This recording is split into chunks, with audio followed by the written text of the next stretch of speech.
नमस्कार दोस्तों, मैं सचिन चौधरी स्वागत करता हूं आपका अपने channel study Mantra with Sachin sir में। जैसा कि हम लोग जानते हैं, यूनिवर्सिटी के हमारे रोहिलखंड यूनिवर्सिटी के एग्जामिनेशन फॉर्म आ चुके हैं और फॉर्म आ चुके हैं। इसका मतलब सीधा सीधा इंडिकेशन ये है कि जैसे ही लॉकडाउन खत्म होगा उसके बाद जितना पॉसिबल हो पाएगा, जितना जल्दी उतनी जल्दी आपके एग्जामिनेशन शेड्यूल कर दिए जाएंगे।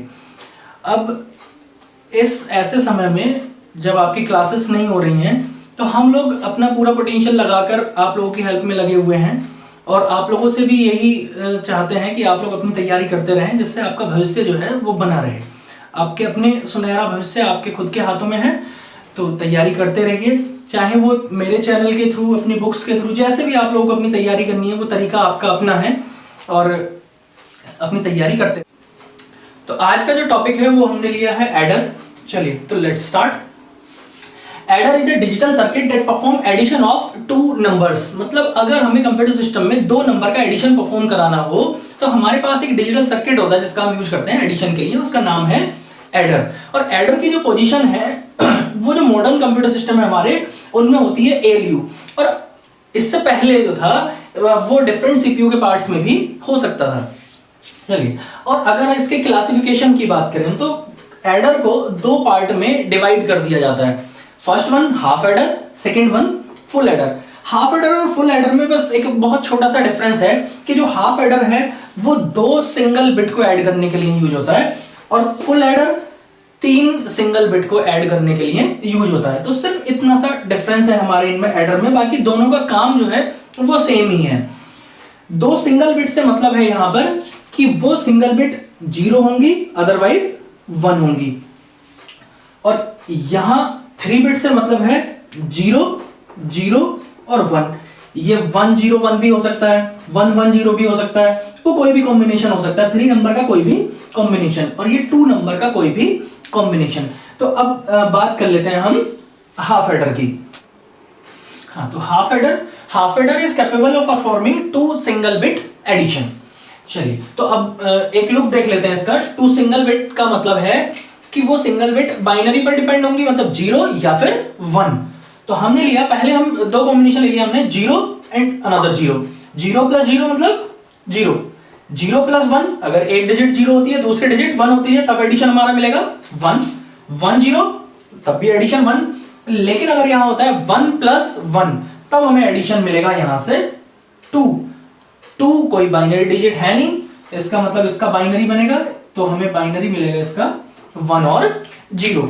1 और 0 में अब यहां से हमें समझ आ रहा है कि भाई हमने बात कही थी सिंगल बिट, लेकिन ये हो गई यहां पर डबल बिट। मतलब कुछ सम आ रहा है और कुछ कैरी जा रहा है। तो यहां पर ये 0 जो है ये तो मिल रहा है हमें सम, और ये 1 जा रहा है यहां से हमारा कैरी। ये ऑल ओवर फंडा है हमारा फुल हाफ एडर का। अब यहां से अगर मैं ब्लॉक डायग्राम की बात करूं तो कितने इनपुट थे यहां पर? एक इनपुट था हमारा ए और अनदर इनपुट था हमारा बी। दो इनपुट थे, दो इनपुट सर्किट के पास गए, सर्किट ने सम को रिलीज किया, मतलब यहां से कुछ एडिशन रिलीज किया। लेकिन उसके साथ साथ कोई एक कंडीशन ऐसी भी आई जहां से रिलीज हो रहा था कैरी, तो हमने यहां से रिलीज कर दिया कैरी। इसको एक लुक देख लेते हैं हम ट्रुथ टेबल के थ्रू। तो अगर ट्रुथ टेबल में हम कॉम्बिनेशन बनाए ए और बी, दो इनपुट के, हाफ एडर में हमेशा दो इनपुट होंगे, दो इनपुट के कॉम्बिनेशन हमने बना लिए, ये हमें बहुत पहले से आते हैं बनाने। चलिए अब इनके सम की अगर बात करें तो 0 प्लस 0 मतलब 0, कोई कैरी हुआ नहीं हुआ। 0 प्लस 1 1, कोई कैरी हुआ नहीं। 1 प्लस 0 एडिशन 1, कुछ कैरी हुआ नहीं। 1 प्लस 1 मतलब 1 और 0, ये वाला कैरी हुआ, यस कुछ कैरी हुआ। क्या कैरी हुआ? 1 कैरी हुआ, तो हमने कैरी में लिख दिया 1 और सम में लिख दिया 0। अब इसका बनाना है हमें लॉजिक सर्किट, क्योंकि ओवरऑल तो हम सर्किट की बात कर रहे थे कि एडर क्या होता है, एक डिजिटल सर्किट होता है जो कंप्यूटर सिस्टम के एएलयू में एग्जिस्ट करता है और जिसका काम होता है लॉजिक सर्किट के थ्रू कंप्यूटर सिस्टम में 2 बिट का एडिशन कराना। अब इसके लॉजिक सर्किट को अगर हम देखें तो यहां हम इसको देख लेते हैं। सम की जो हमारी इक्वेशन मिली हमें, जो वेरिएबल मिले हमें, उससे सीधे सीधे पता लग रहा है कि ये एक्सोर गेट बना रहा है। और अगर कैरी वाले को पढ़ें तो कैरी वाला हमें पता लग रहा है कि एंड गेट बना रहा है। ट्रुथ टेबल अगर आप देखेंगे तो एक्सोर गेट की ये होती है, एंड गेट की ये होती है। मतलब अगर कहीं भी एक्सओर गेट में हमें वन, एक सिंगल वन मिल जाता है तो वहां वन होता है, अदरवाइज जीरो होता है। और अगर हम एंड की बात करें तो वन और वन वन होते हैं, अदरवाइज सारे जीरो होते हैं। तो ये हम डायरेक्ट बना देंगे लॉजिक सर्किट। कैसे? सम पर हमने देख लिया था एक्सओर गेट बन रहा था, कितने इनपुट थे ए और बी, ए और बी, दो गेट पर हमने बना दिया एक एक्सओर गेट। किस पर बनना था? सम पर, तो आउटपुट दे दिया हमने सम। वैसे ही अगर हम देखें कैरी के लिए, तो कैरी पर बन रहा है एंड गेट की ट्रुथ टेबल के अकॉर्डिंग, तो ए और बी दो इनपुट दिए और निकाल दिया वहां से कैरी। तो ये तो बात थी तब जब हमें ये पता था कि ये एक्सओर गेट बन रहा है और ये एंड गेट बन रहा है। लेकिन अगर हमें ये बात नहीं पता कि कौन सा एंड गेट बन रहा है, कौन सा और गेट बन रहा है, अगर हम भूल जाते हैं वहां पर, तब आप इसको के मैप की हेल्प से भी सॉल्व कर सकते हो। इनमें से किसी एक ही तरीके से आपको करना है, दोनों तरीके से आपको करने की जरूरत नहीं है। सिर्फ इसलिए बता रहा हूं मैं आपको कि अगर आप इसे भूल भी जाते हो तो आप इस तरीके से इसको एक्सप्लेन कर सकते हो। देख लेते हैं सम के लिए। देखते हैं सबसे पहले सम के लिए हमने क्या किया, के मैप वेरिएबल बनाया, ब्लॉकिंग की, और पहली पोजीशन पर जीरो, जीरो लिखने की जरूरत है नहीं, चाहे आप लिख दो कोई फर्क नहीं पड़ रहा, 0 1 1 0।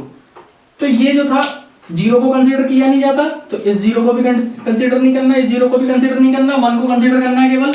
तो यहां से हमें क्या मिला, यहां से मिला हमें a और यहां से मिला b डैश, मतलब a b डैश, और इस वाले वन से हमें क्या मिला, a डैश b। और ये इक्वेशन किसकी बन रही है, एक्सओर गेट की बन रही है, हमें पता है एक्सओर गेट बना दिया हमने सीधे सीधे यहां से। कैरी के लिए गए हम, कैरी के लिए भी हमने के मैप वेरिएबल बनाया। कैरी में लास्ट में आ रहा था वन, सिर्फ हमने वहां पे वन दिया पोजीशन पर। क्या मिला कॉम्बिनेशन, यहां से मिला a और यहां से मिला b, a और b। ये बात हमें सीधी सीधी पता थी, a डॉट b क्या बनाते हैं, एंड गेट बनाते हैं, तो a और b पे हमने एंड गेट बना दिया। तो ये हमारा मन है कि हम इसके थ्रू सॉल्व कर रहे हैं इसको, या फिर हम इसे डायरेक्ट सॉल्व कर दे रहे हैं, तो ये आपकी चॉइस है। तो यहां सम पर हमें मिल गया a एक्सओर b और कैरी पर हमें मिल गया a डॉट b। ये आप so let's discuss about full adder. Full adder और हाफ एडर में एक छोटा सा डिफरेंस सिर्फ इतना है कि हाफ एडर को यूज करते थे हम 2 सिंगल बिट को ऐड करने के लिए, और फुल एडर का इस्तेमाल करते हैं हम 3 सिंगल बिट को ऐड करने के लिए। जहां 2 बिट को तो हम नॉर्मल वैसे ही रिप्रेजेंट करते हैं ए और बी से, जैसे हमने हाफ एडर में किया था, और थर्ड वन जो हमारा सी है वो कैरी होता है, तो कैरी डेजिग्नेटिंग को हम रिप्रेजेंट करते हैं सी इन से। इसके ब्लॉक डायग्राम की अगर बात करें तो 3 इनपुट है ए, बी और सी। सी को हमने अभी बोला था कि सी को हम सी इन से दिखा देंगे। उसकी वजह सिर्फ एक इतनी सी है कि जब हमारा कैरी आएगा तो कैरी को भी हम सी से रिप्रेजेंट करते हैं, इसलिए इस सी को तो हम जो इनपुट वाला सी है उस पर सी इन दे देते हैं, और जो आउटपुट वाला कैरी है उसके सी को हम रिप्रेजेंट करते हैं सी आउट से। और एक होता है हमारा सम। अब इसको टेबल से समझ लेते हैं, ट्रुथ टेबल के थ्रू कि कैसे काम करेगा। ट्रुथ टेबल में इनपुट कितने होंगे हमारे, 3 होंगे। फुल एडर में हमेशा इनपुट होंगे 3, और जब 3 इनपुट हैं तो जो कॉम्बिनेशन बनेंगे वो कितने बनेंगे, 2 की पावर n। 2 की पावर n का मतलब है 2 की पावर 3। तो कॉम्बिनेशन बने हमारे 8 कॉम्बिनेशन बनेंगे, मतलब ट्रुथ टेबल में 8 कॉम्बिनेशन होंगे। 8 कॉम्बिनेशन कौन कौन से होंगे वो, फर्स्ट थिंग ये तो हमें रिप्रेजेंट करना हमेशा से आता ही है। तो जब हम पहली बिट हमने ली तीनों 0 0 0 0, मतलब सम भी 0 होगा और कैरी भी 0 होगा। अगेन 0 0 1, यहां पर भी सम 1 होगा और कैरी 0 होगा। 0 1 0, कैरी कुछ भी नहीं आया और सम में 1 0 1 1। अब यहां 0 1 1 को अगर हम ऐड करें तो 0 1 और 1, 0 + 1 + 1 इक्वल्स टू, मींस आया यहां पर 2 2, मतलब 1 और 0। तो यहां पर अब हो गया हमारा सम में जाएगा 0 और कैरी हो गया हमारा 1। ये बात क्लियर है। सेम वैसे ये ट्रुथ टेबल आया कि 1 0 0, मतलब कैरी 1 कैरी 0 और सम 1। 1 0 1, मतलब कैरी जाएगा वहां पर, तो कैरी 1 और सम में 0। वैसे ही है। तो ये हमारी टेबल इस टाइप से बन जाती है। यहां अगर हम बात करें 1 1 1, अब ये अगर तीनों 1 होंगे तो इनका एडिशन देख लेते हैं एक बार। 1 + 1 + 1 मतलब 3, और 3 की बाइनरी होती है 1 और 1, मतलब सम में भी 1 जाएगा और कैरी में भी 1 जाएगा, तो दोनों में चला गया हमारा 1 और 1। इसका अब बनाना होता है हमें सर्किट डायग्राम। ये सर्किट डायग्राम बनाने के लिए, ये जो सर्किट डायग्राम हमने बनाया हुआ है यहाँ पर, तो इसके 2 सिंपल तरीके हैं। एक तो वही जो जैसे हमने हाफ एडर में किया था कि हम कैरी वाली फॉर्म को देख लें कि कैरी की फॉर्म क्या बना रही है, कौन सी टेबल बना रही है, और सम की फॉर्म किस टेबल को बना रही है। तो यहां से जब हम सम की टेबल देखेंगे तो सम की टेबल कुछ ये वाली फॉर्मेट बना रहा है, और इस वाली फॉर्मेट का मतलब है कि एक्सओर गेट बना रहा है। और कैरी की फॉर्मेट देखेंगे तो कुछ इस टाइप से बना रहा है एंड गेट की। तो ये या तो आप डायरेक्ट समझ लीजिए या फिर आप इसको के मैप के थ्रू सॉल्व कर लीजिए। तो के मैप के थ्रू अगर हम सॉल्व करेंगे तो हमने यहाँ पे वेरिएबल रखे, एक तरफ रखा हमने 3 इनपुट थे हमारे ए बी और सी, ए बी और सी 3 इनपुट थे हमारे, तो हमने ए बी और सी रखा। और सम के लिए बनाते हैं सबसे पहले, तो पोजीशन दे दीजिए उसकी यहाँ पे 0, 0 को रिप्रेजेंट करने की जरूरत नहीं है, 1 को 1 की प्लेस पर अगेन 0 1 नेक्स्ट प्लेस जाएगी यहाँ पर, तो 1 उसके बाद 0, 0 को रिप्रेजेंट नहीं किया, फिर 1 0 और 0 और लास्ट 1 1। तो ये कॉम्बिनेशन हमारा सम की टेबल के लिए बना। अब इसका रिप्रेजेंटेशन आपको आता ही है सीधा, तो यहाँ से पोजीशन बना देंगे हम। कैसे बनेगी पोजीशन? कॉम्बिनेशन तो कोई हमारा बन नहीं रहा, जब कॉम्बिनेशन कोई नहीं बन रहा तो हर एक आइडेंटिटी अपने आप में रिप्रेजेंट होगी। जैसे यहां C और यहां से मिला हमें A बार B बार, तो हमारा पहली position I A bar B bar C, ये हमारा इतना हो गया इसका। सेकेंड वन हम इसके लिए देखते हैं, तो यहां से मिला हमें C बार और यहां से मिला हमें A bar B, A bar B और C बार, ये वाला कॉम्बिनेशन हो गया हमारा। थर्ड वन की हम बात करें इसकी, तो यहां से मिला हमें C बार और यहां से मिला हमें C बार और यहां से मिला हमें A और B बार, तो A B बार और C बार, ये वाली कॉम्बिनेशन हो गई हमारी। अब आए हम यहां पर, यहां से मिला हमें A और B और यहां से मिला C, तो हमारी ये वाली कॉम्बिनेशन हो गई। इसको अगर आप सॉल्व करके देखोगे तो ये बना रहा है यहां से XOR gate, A XOR B XOR C।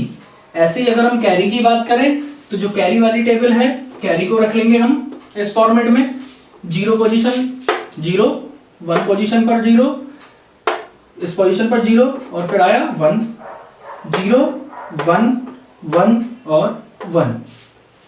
अब इसमें कॉम्बिनेशन बन रहा है यहां, तो इन दोनों से हमें मिला A और B, जब ये दोनों पेयर बनाएंगे तब यहां से हमें मिला B और C, और जब ये दोनों पेयर बनाएंगे तब यहां से मिला हमें A और C। तो हमें इक्वेशन, ये हमारे पास एक इक्वेशन आ गई है। अब हमारे लिए जब हमारे पास इक्वेशन है तो इसका लॉजिक सर्किट बनाना हमारे लिए बहुत आसान है। A B और C के बीच में अगर हम सम के लिए बात करें तो एक्सोर गेट बन रहा था, तो हमने तीनों इनपुट लिए A B और C और तीनों के लिए बना दिया एक एक्सोर गेट, और एक्सोर गेट से आउटपुट निकला C, मतलब सम को निकाल दिया हमने A XOR B XOR C। ये हमारा सम के लिए हो गया सर्किट इतना। उसके बाद इसके लिए सर्किट बनाना है तो हमें 3 एंड गेट बनाने पड़ेंगे, A B B C A C, A B B C A C, तीनों के लिए एंड गेट बनाया और तीनों के बीच में बाद में और गेट लग जाएगा, तीनों का आउटपुट में और गेट लगाया और यहां से मिल गया आपको C आउट। C आउट मतलब कैरी। तो ये किसके लिए हो गया आपका? ये हो गया आपका कैरी के लिए। तो ये आपका एक सिंपल सा फॉर्मेट था, तरीका था डिफाइन करने का इसको। ये जो मैंने यहाँ पर A B B C A C यहाँ से लगाए हैं, आप इसको अलग अलग भी, मतलब इसको यहाँ से हटा के, और मैं अगर इन्हें यहाँ से हटा दूं तो यहाँ से हटाने के बाद आप A की जगह पर आप A को पहुंचा दीजिए, B की जगह पर आप B को पहुंचा दीजिए। वैसे ही आप नेक्स्ट टर्म पर B और C को पहुंचा दीजिए, और यहां पर आएगा आपका A और C। तो यहां से आप इसको ले लीजिए A और यहां से आ जाएगा आपका C। तो इस तरीके से भी आप बना सकते हैं, ये आपकी चॉइस है कि आप इन्हें अलग अलग रिप्रेजेंट करते हैं या इसी के साथ रिप्रेजेंट करते हैं। तो इसके साथ ही फुल एडर हमारा कंप्लीट हो जाता है। अगर आपको समझने में कहीं कोई दिक्कत आई है तो आप उसको कमेंट बॉक्स में लिख दीजिए, मैं कोशिश करूंगा कि मैं उसे नेक्स्ट वीडियो में क्लियर कर दूं। तो आगे की वीडियोस के लिए चैनल के साथ बने रहिए। Thank you very much. और घर पर बैठकर अपना पढ़ते रहिए, एग्जाम फॉर्म आ चुके हैं। Thank you.